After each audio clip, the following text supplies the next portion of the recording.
And you know what? It's not the end of the night. We actually do have a deep, intense interview coming up just now with Levi Love, I believe. But who's interviewing you? Who's it? Oh, it's the one and only Johnny Oppo, one of the motherfucking board members of Neuron Pro. So, bro, let's do it. Here's your microphone, baby. My big news at 10 moment.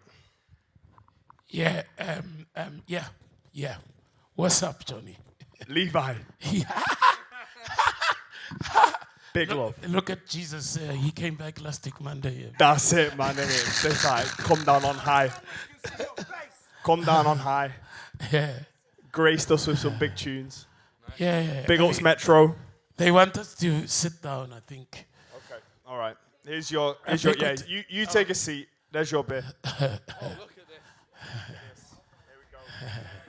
Look at the crew. Look at the crew running through, getting us set up, ready.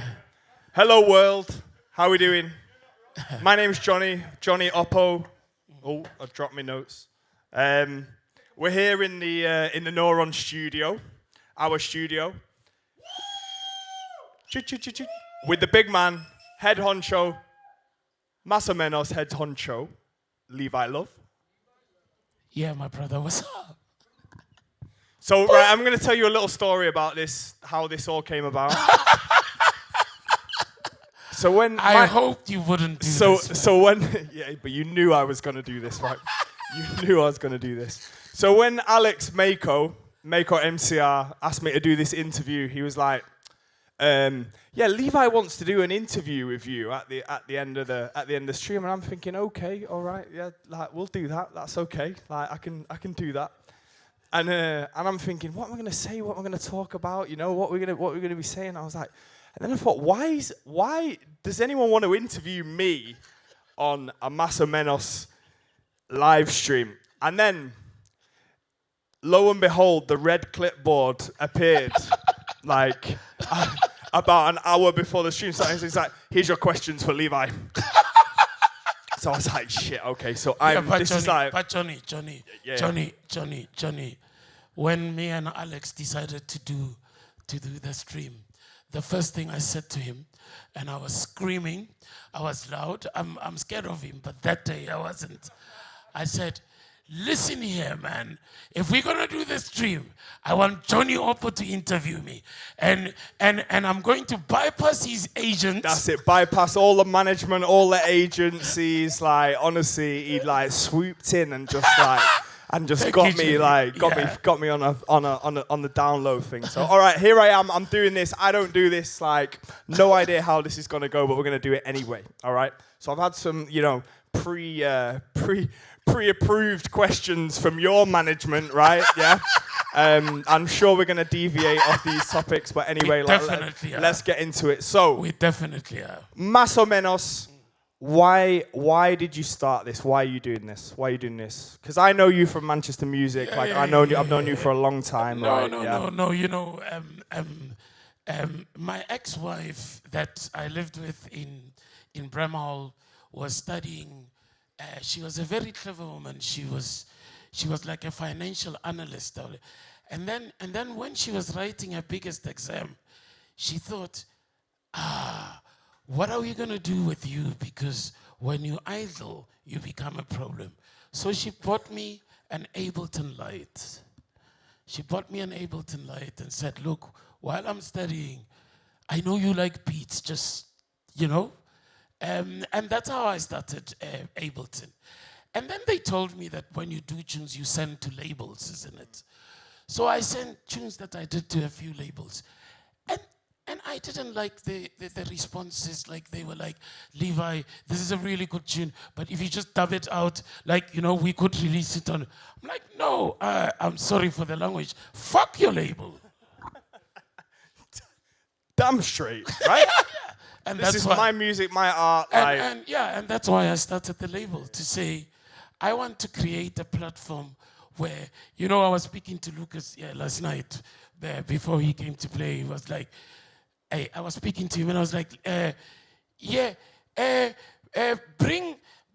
this, and I apologized. I said, Lucas, when have I ever interfered with a creative process? So I created the label for people to have the utmost creative liberation. Ruda, I never say anything to Ruda. If Alex, like, so the label is, yeah. Yeah, so it's no direction. It's like Yes. this is just Yes. the purest Yes. form of giving Yes. artists Yes. their own platform. Yes. That's facilitated Yes. by you and Yes. by the label Yes. to make sure that artists get the purest Yes. platform to do their Yes. creative process. Yeah. And Yeah. you know, I think Yes. everyone Yes. watching, everyone in here can respect that, because you put together an amazing family with the label. You know, I mean, I know everybody here personally. Yeah. You know, Yeah. you got Yeah. Lucas, Sarah, Yeah. Rude, Yeah. Alex. You know, Yeah. they're Yeah. absolutely amazing family. Yeah. So Yeah. you know, I think that speaks to everyone here. Yeah. But essentially, a good woman was trying to keep you out of trouble, right? That's basically how this happened. Yeah, my brother. Yeah. Let's. What is a good woman? I don't know. Johnny, where is this going? I don't know if Where this is. is I this don't know if going? this is the right interview for that. to be Where are honest. we going with but, this? You know, a good woman got you an Ableton Live setup to keep you out of trouble, A basically. fantastic woman. A fantastic woman. Because you mentioned a little bit about her and her career, and like, and again, I wasn't going to bring this up, but I'm going to anyway, because not a lot of people know what you do for a career. Do you mind talking about this? Are you No, talking it's about- cool. I'm a medical doctor, and I'm specialized in psychiatry and stuff. And that's like you're doing yourself a disservice right here. Like, come on, like you are like top of your field, top of your game. Like, Yeah, man. I've done quite. I think I've done quite well. But what has happened recently is I've managed to start a you could call it a social responsibility kind of. I don't know what they call them at Company House. With one of the best psychiatrists in Manchester, who, when Ariana Grande, there was a bomb and stuff, the council in Manchester phoned my friend Alison to set up a psychiatric and psychological support for the victims and their families. So me and her have written a paper as child psychiatrists to stop using medicine to treat teenagers. And I wrote in a part where I'm going to teach them not music therapy, because music therapists have got a different kind of qualification line. No, I'm doing modern formats of music. I'm going to get you to come and do guest lectures. I'm going to get Rude. So we're going to have 8 African Asian children, and as psychiatrists, we're going to assess them with their kids, with their family, and we're not giving medication, we're using music. And in exactly the same way that you're giving, you know, these creative people on your label an outlet, right? You're going to give, you know, patients and sufferers, you know, an outlet that's beyond or further than medication, right? Change their life, my brother. Yeah. Children, I don't say this thing that people say, oh, children are the future. No. I know some children, they are fucking weird as fuck. Yeah? So not every, don't come with nonsensical sentiments here. Yeah? Of course. Yeah. But children, the children are very sensitive. And with children, you can still change the trajectory towards a positive one, even if they've had unfortunate upbringings and circumstances. Of course. Yeah. No. So music will do that, you know? Yeah. And I don't want to do music therapy of people playing harmonicas and bullshit and stuff. No, I'm going to do a program that represents the scene in Manchester. So not every child has to be musically trained. They can be project managers. They can be you. Yeah. That's it. Yeah. Bring them into a family. Bring Yeah. them into a family, Yeah. and I think everybody watching and Yeah. everybody looking and at they've this been can previously see marginalized, you know? These that- are kids from Moss Side exactly and stuff. Yeah. that Manchester music and the Manchester music family that you are a Yeah. big part of. You know, Yeah. it Yeah. welcomes Yeah. people in. Yes. And Yes. and Yes. with your background Yes. in your medical career, Yes, my brother. the two things that could come together Yeah. and form from that are so important. No, amazing. Okay, where does the name Más o Menos come from? How did that come? We back to the ex-wife, man. she This is she sent- the she ex-wife's sent a me- big theme, right? in she this, sent me a message. She was like, "Hi, Levi." No, she calls me Paslivo, you know. Paslivo. Paslivo, yeah. She's like, "Hi, Levi. I see this thing is working out. So I'm speaking to my lawyers now because you know that I gave you that, yeah? So when she was in high school, she was so bright, she was sent to Brazil as an exchange student and stuff. So she picked up quite a lot of sayings in Spanish and stuff. And we used to go and drink like in I remember we were in Amsterdam. We drank that hotel out we used to drink, me and her, like the hotel had to phone another brewery. Yeah, I call her Filashki. I've been on a few of those with you, right? Yeah. And we've never been married, so you know. Yeah. So we were going. I was asking her something, and then she went más o menos, you know. And I'm like, excuse me, like we both speak 11 languages, but I don't know what you are saying. Like, no, Levi, it's Portuguese, Spanish, for neither here nor there. Plus, Okay. minus. Because literally it's more or less. Yeah, neither here nor there. Yeah. So again, trouble with the I ex-wife. hope right? she's not watching this. In Yeah, fact, yeah. I might have to block her. I think she is. Hi, if you're watching. Hi. Okay, so who is Más o Menos? Like, who's on the team? Who makes up the team? And obviously you're at the top of the tree, but who else is there involved? Oh yeah, man. My position at the top of the tree has become precarious. I'm not I'm not at the top of the If there's tree another, anymore. honestly, we're gonna have to terminate this if the ex-wife comes into this question as well. Like, honestly, that's it. You know, it's like, No. She's so. When I decided I want to start the label, I was drunk and my friends were at folk, so I walked into folk and Edward and his wife were sat there. No, they were not married at the time because I DJ'd their wedding later. I walked in, I was drunk, you know, sesh. Levi, you look like a former Levi. Like, yeah. And I said to Edward, I want to start a record label. And Edward sat me down, and Natalie said, I will do all the infrastructure, Edward will do the artwork. And that's when we started the label. okay. Yeah. And then, so Natalie is the one at the top of the pyramid now. Okay. Yeah. And then Edward does the artwork. Uh-huh. And then when I walked home, a few days after that, that's when I met that guy, Alex Morgan. So he was living downstairs. Yeah. And I was drunk after a sesh coming home. I hear a Pepe Braddock tune, you know? Yeah. Deep Burns. Yeah. Oh, my brother. The African in me violated all the rules. I didn't know who they were. I just knocked on the door.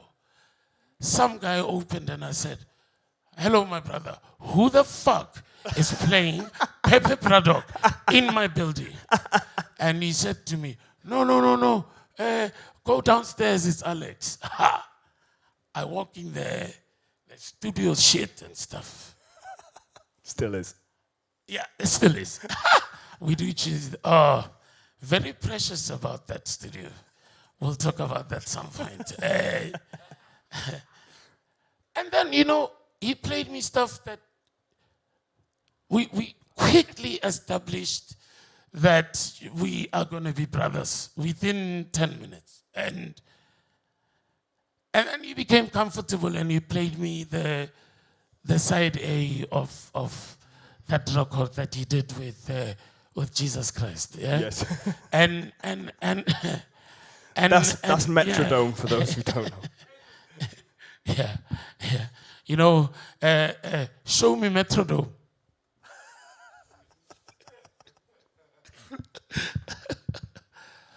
So I heard that tune, which is the side B.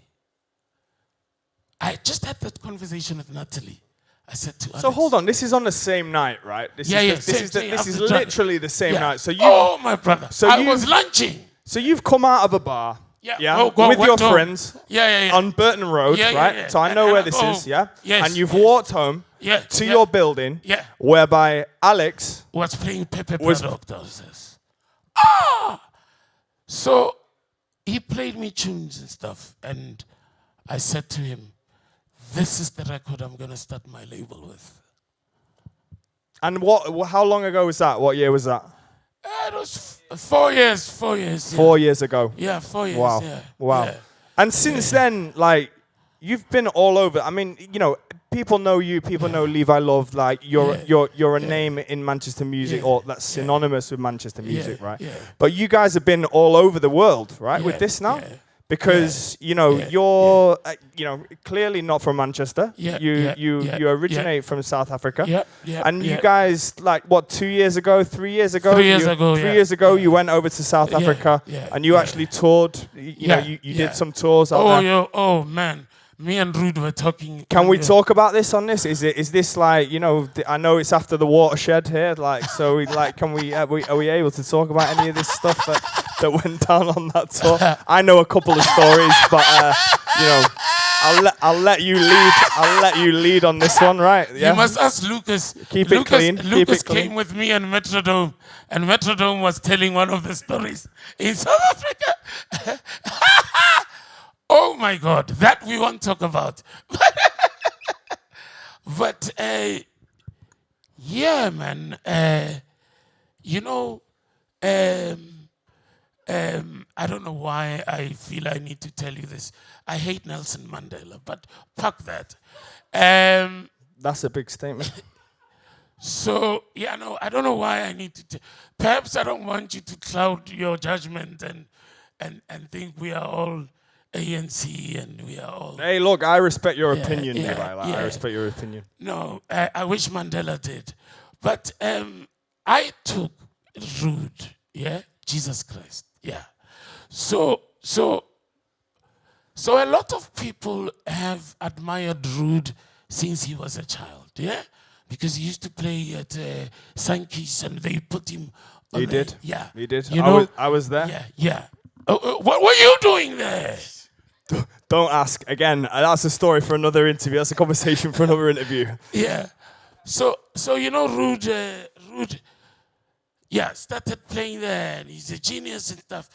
And everybody, like, and you must know, I never knew who Rude was. Like, I don't think if I met him, I would want to be friends with him, He's a bit weird. I mean, look, we're open and honest on this show, right? We are open. If nothing else, we are open and honest. Probably wouldn't want to be friends with Metrodome. Yeah. Hates Nelson Mandela. But that's the two takeaways that we got so far. Yeah, but it turns out the tune that I wanted to start my label with, Ruda is the co-producer. Okay, yeah. So this song that you heard coming from your building, from the basement of your building. Alex's production. Yeah, and you didn't know. No. Okay. There's another guy. Okay. And when I saw him, I'm like, you are so lucky, brother, because if it wasn't about music, we wouldn't be friends here. Look at you. It's weird.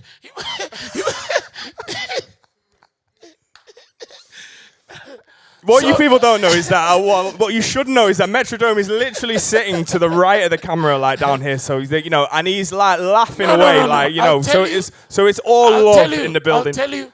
I'll finish the story with a very poignant point that I would like it to be repeated and to be used in conversations. This is what I'll finish with. Whilst the world was admiring Metrodome and benefiting from his skills and doing this and doing this stuff, Metrodome, when I looked at the issue, because I'm an academic, I'm sorry, I looked at the graph of gain and benefit, and I realized he was shortchanged all the time. Correct. Correct.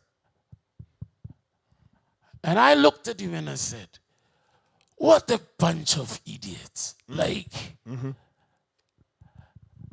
I took my entire month's salary and I flew this guy to South Africa. No one else in Manchester has done that. Like, I didn't even go around and say, oh, Metrodome is sick. Nah. I said, brother, I'm taking you home. Yeah. That's it. And that's it. And that, the next question I've got was, how has Manchester added to your Johannesburg origins? And what is the plan from that? But that speaks it beautifully, right? Yeah, the fact that you've been able to influence your home country and your home city with music that you found and that you fell in love with, like over here, is obviously a humongous, huge addition and a huge influence to you on your musical journey, and I love that. Yeah, I'm worried about my answer because I think it requires quite a high level of intelligence and emotional intelligence for you to grasp.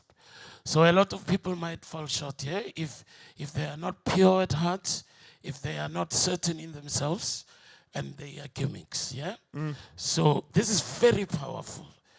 So I am grateful that I managed to fly my parents to Manchester. I paid for my parents to fly here and stuff. And my parents were born in 1948 and 1946, and the apartheid government came into power in 1948. So my parents lived under the grubbiest conditions of apartheid. My dad was beaten up and he ended up in hospital so many times. My mom was marginalized and stuff. Yeah. And obviously without being you have to be fucking sure of yourself to get this. So when you think about the relationship my parents had with white people, let's not even say white people in South Africa, white people with white people was very strained and it was bad. So when I flew them here, they met my friends who were white. And one of them was rubbing my mother's legs.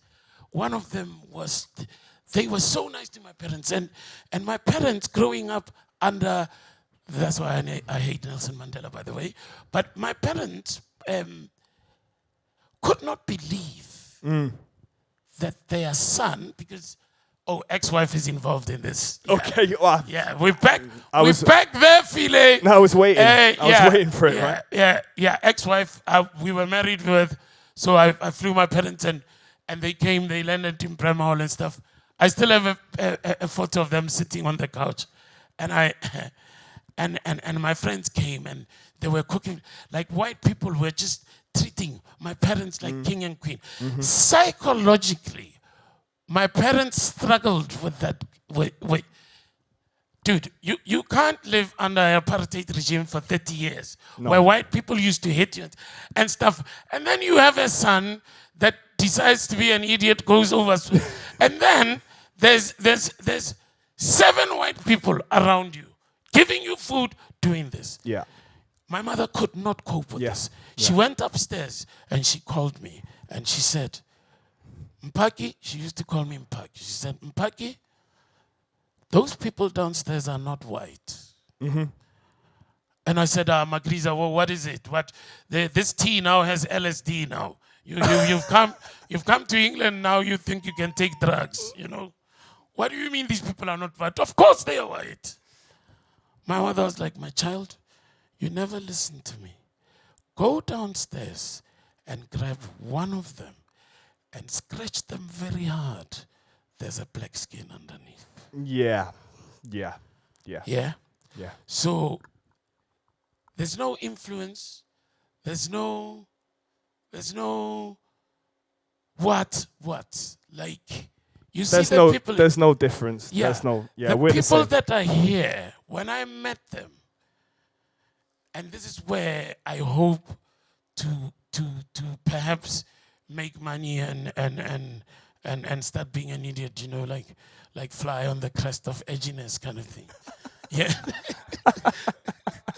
I mean, I think you've done that already. Just if this interview's anything Yeah. to go by, you've done that. All these artists that are on my label, when I met them, they were nothing. I saw right through them. Yeah. I met Rude, Alex, even worse. Sarah was still with Steve Spandex. Lucas used to come to Soup Kitchen to see me DJ. And there's a wall at Soup Kitchen, we call it the office, me and Lucas. So he used to stay there and make me smoke weed. I know the wall. Yeah. I've been to the wall. Right. And I used to fuck up my sets all the time because Lucas gave me such strong spliff. And he really enjoyed that and stuff, you know. He was nothing. He had just come to Manchester. Ruda is an established artist today. Alex has got an album coming up. He's a sick producer. People will now find out. Yeah? Sarah Pate, who I met when she was with Steve, she then decided to learn and do. This is why she's got this. She did it herself. When I met her, she couldn't do this. When I met Alex, he wasn't that smart. Yeah? Lucas was a guy that stood with me at the office. Now he's a resident at Homo Electric. He's doing a 2-hour set at Worldwide FM. Exactly. That's the answer to your question. Yeah. I met my family. It wasn't about geography. It wasn't about, oh shit, yeah, I hate Nelson Mandela again. Because he comes into this a little bit.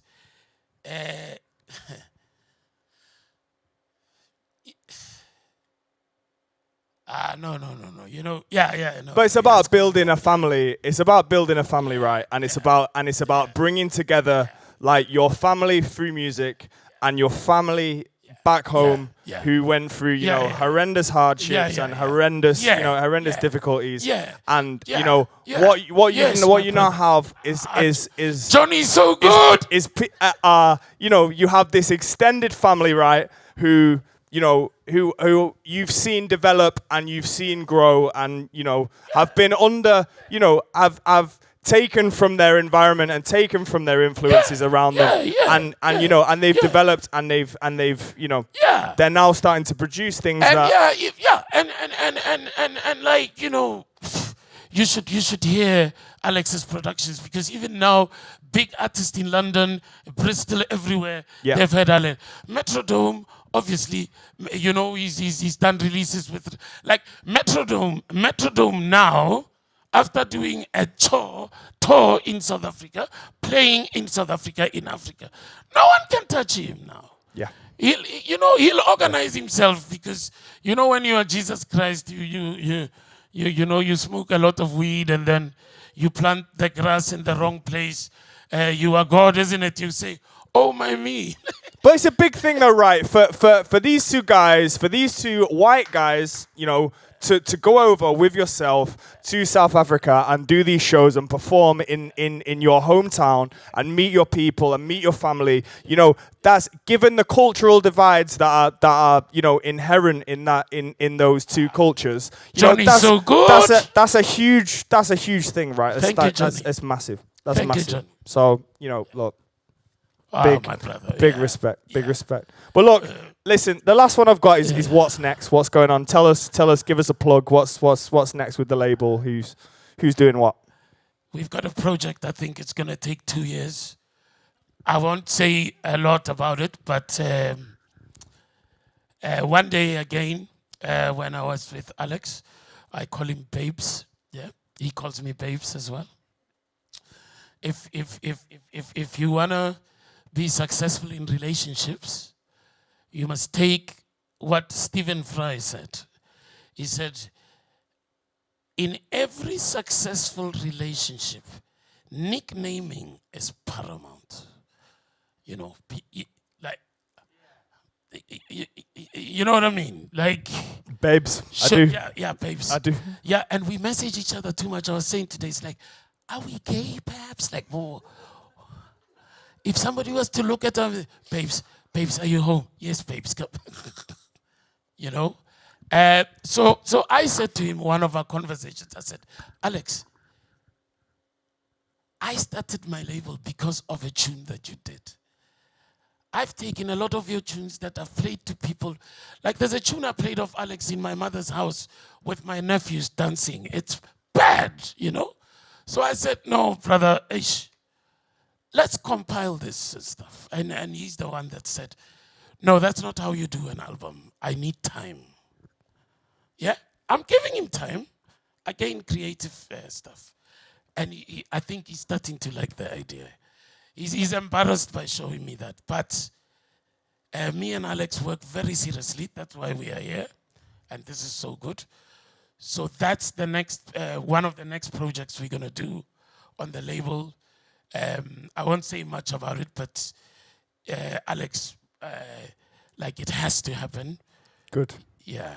Good. Yeah. Good. Listen, babes.